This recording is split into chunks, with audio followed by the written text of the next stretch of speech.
दोस्तों, ministry of power government of India ने 226 ऐसे लोकेशंस को चिन्हित किया है जहां आने वाले 50 सालों के अंदर हाइड्रो इलेक्ट्रिक पावर प्रोजेक्ट्स बनाए जाने वाले हैं और इन प्रोजेक्ट्स से आने वाले समय में बड़े पैमाने पर ग्रीन और क्लीन एनर्जी को प्रोड्यूस किया जा सकेगा, जिससे साल 2070 तक का टारगेट रखते हुए जीरो कार्बन एनर्जी की लिस्ट में भारत का नाम दर्ज किया जा सकेगा। हालांकि इन मेगा प्रोजेक्ट्स में भारत का 1 लाख करोड़ रुपए का इन्वेस्टमेंट हो पाएगा, पर क्या इतना बड़ा अमाउंट खर्च करने के बाद भारत आने वाले समय में अपनी जरूरत के हिसाब से 1 लाख मेगावाट बिजली का उत्पादन आसानी से कर पाएगा? आइए जान लेते हैं पूरी जानकारी इस फुल ऑफ नॉलेज वीडियो से।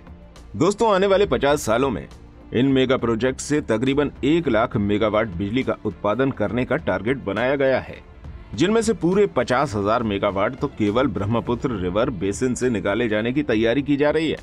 इसके अलावा वहां पर 32,000 क्यूबिक मिलियन लीटर पानी की स्टोरेज कैपेसिटी तैयार की जा सकती है और ब्रह्मपुत्र पर बनने वाले इस प्रोजेक्ट को साल 2030 तक तैयार करने का टारगेट बना दिया गया है।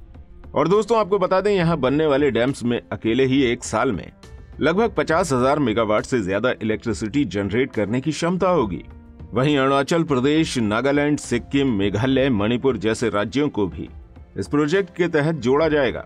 50,000 मेगावाट इलेक्ट्रिसिटी का प्रोडक्शन कुछ चुनिंदा स्टेट्स में मौजूद डैम्स के माध्यम से होना अपने आप में काफी बड़ी बात है। इसका मतलब साफ है कि हमारे भारत में खर्च होने वाली टोटल इलेक्ट्रिसिटी का लगभग 40% इलेक्ट्रिसिटी पोटेंशियल अकेले यही स्टेट्स रखते हैं।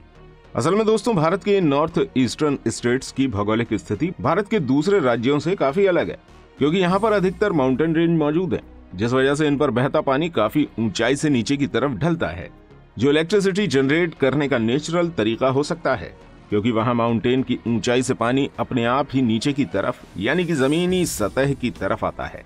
ऐसे में यहाँ पर नेचुरल तरीके से ही इलेक्ट्रिसिटी जनरेट की जा सकती है। जैसा कि हम और आप जानते हैं कि हमारा भारत इस समय डेवलपिंग कंट्री से डेवलप्ड कंट्री बनने वाला है, यानी कि विकासशील देश से बहुत ही जल्द विकसित देश में बदलने वाला है। लेकिन इसके लिए हमारे भारत में इस समय जरूरत पड़ने वाली है मौजूदा इलेक्ट्रिसिटी से लगभग 3 से 4 गुना ज्यादा इलेक्ट्रिसिटी की, क्योंकि इतनी ज्यादा तादाद की बिजली से ही उन सभी टेक्नोलॉजी और इंफ्रास्ट्रक्चर को इस्तेमाल करने के लिए तैयार हो पाएगा, जो एक विकसित देश बनने में हमारे भारत की मदद करने वाले हैं। ऐसे में यहाँ पर यह बड़ा सवाल उठता है कि आखिर इतने बड़े पैमाने पर हम इलेक्ट्रिसिटी प्रोडक्शन कैसे करेंगे? क्या हम इस ऊर्जा को बनाने के लिए फिर से उसी पुराने पैटर्न पर यानी कि कोयले पर लौटेंगे और इसकी मदद से ही क्या हम आने वाले समय में इलेक्ट्रिसिटी प्रोडक्शन कर पाएंगे? तो आपको बता दें कि हम ऐसा चाहकर भी नहीं कर सकते हैं, क्योंकि पिछले कुछ समय पहले ही यूरोपियन कंट्रीज द्वारा इंडिया के साथ साथ और भी कई एशियाई कंट्रीज को यह चेतावनी दी गई है कि यूरोपियन कंट्रीज में एक्सपोर्ट होने वाले उन प्रोडक्ट्स पर अब वो लोग ये भी जांच करेंगे कि इन प्रोडक्ट्स को बनाने में इनकी फैक्ट्रीज से कितना ज्यादा पॉल्यूशन एनवायरमेंट में क्रिएट किया गया है, यानी कि आपके द्वारा तैयार किए गए माल से पर्यावरण में होने वाले प्रदूषण के आधार पर ही आपके उन सभी प्रोडक्ट्स पर कार्बन टैक्स लगेगा। असल में यूरोपियन कंट्रीज द्वारा भारत को ये चेतावनी तो कई साल पहले दे दी गई थी, लेकिन अब तक भारत अपने बड़े लेवल के इंटरनेशनल एक्सपोर्ट और इंटरनेशनल रिलेशंस के चलते इन टैक्सेस से बचा हुआ है।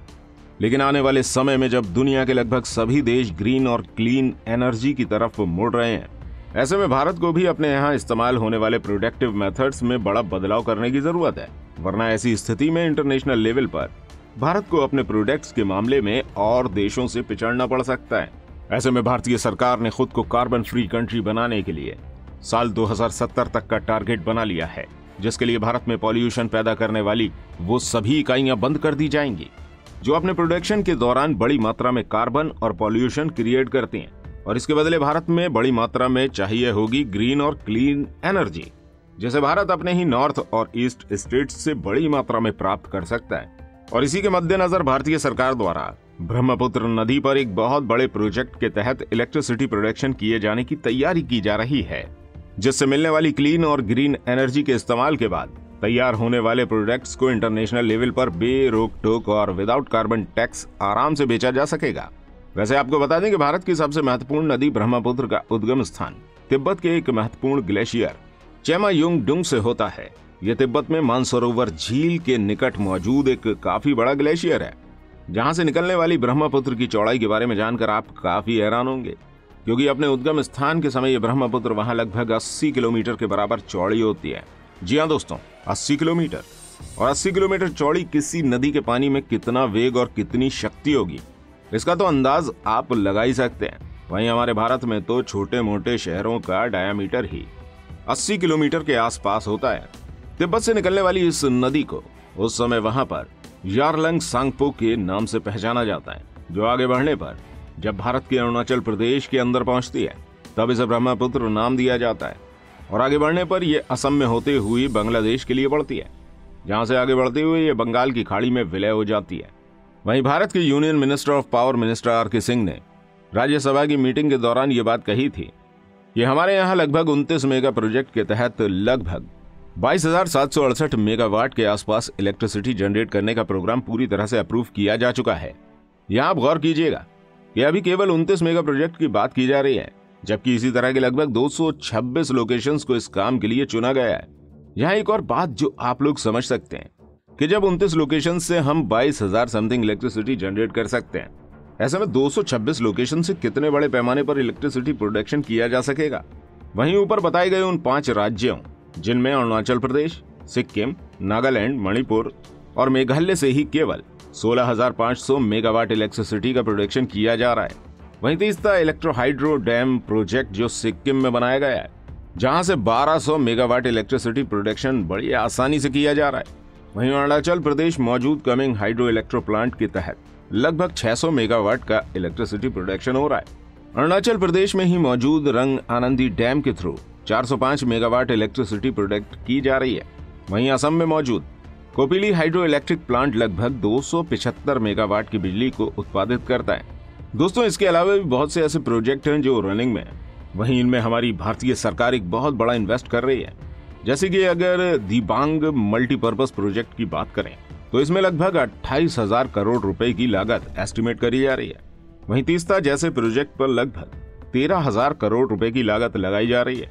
और अगर इन सभी टोटल प्रोजेक्ट्स पर लगाए जाने वाली लागत का हम जोड़ निकालना चाहेंगे तो ये लगभग 1 लाख करोड़ रुपए के आसपास पहुंचेगा। लेकिन इतने बड़े प्रोजेक्ट्स को देखते हुए और आने वाले भविष्य में इसकी बेनिफिट्स को देखते हुए ये बहुत ही कम इन्वेस्टमेंट है, क्योंकि इतने बड़े प्रोजेक्ट्स को हैंडल करने के लिए लगभग 10 लाख करोड़ रुपए की लागत भी कम पड़ सकती है। हाँ, लेकिन इतना बड़ा इन्वेस्टमेंट करने के बाद हमारे देश को इलेक्ट्रिसिटी में इतना बड़ा बूस्ट मिलेगा कि उससे हमारा भारत इंटरनेशनल लेवल पर ग्रीन और क्लीन एनर्जी प्रोडक्शन में दूसरे देशों से काफी आगे निकल जाएगा। फिलहाल वीडियो में दी गई जानकारी आपको कैसी लगी हमें कमेंट करके जरूर बताइएगा। साथ ही कमेंट में जय हिंद जय भारत लिखना बिल्कुल मत भूलिएगा। इस वीडियो को ज्यादा से ज्यादा शेयर जरूर कीजिएगा। धन्यवाद।